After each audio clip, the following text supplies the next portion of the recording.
Hey everybody, it's Papa Freight with another episode of my video blog as I make my way around the country and deliver for you in every single state in the United States.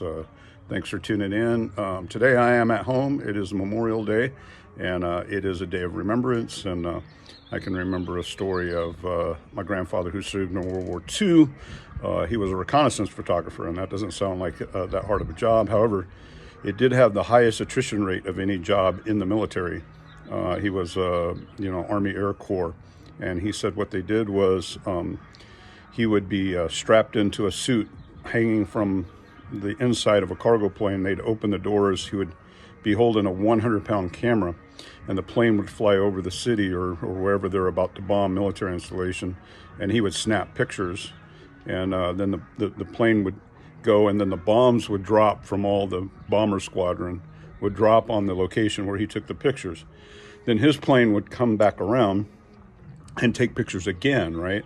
So that's where most of the people passed away, because obviously the people on the ground are pretty pissed off that they got bombed, so they're firing everything they have up in the air, and a lot of people died. So why I say that was the highest attrition rate was there's a book about it, and it's a pretty crazy, but there were 104 people that held that position of reconnaissance photographer in the Pacific in the Army Air Corps.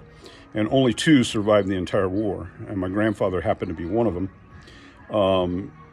Everybody else passed away. So if you can think about 104 employees, 102 passed away, 2 survived. The interesting thing that this book says is that both of the people who survived last names were Thompson, which was my grandfather's last name, and the other person who survived, but they couldn't find if they were related or not, but they both had the last name Thompson. But if you think it's hard driving around the country in a cargo van and delivering to every state, how about that job? How about World War II, you're in the Pacific, and they strap you to the top of a plane, the inside, and you have to hold a 100-pound camera, take pictures, and then circle back around and take pictures again once all the bombs have exploded. So I can see how that job didn't last very long, but somehow miraculously, my grandfather survived, and here I am. But anyway, thanks for tuning in to my blog. That's my story today.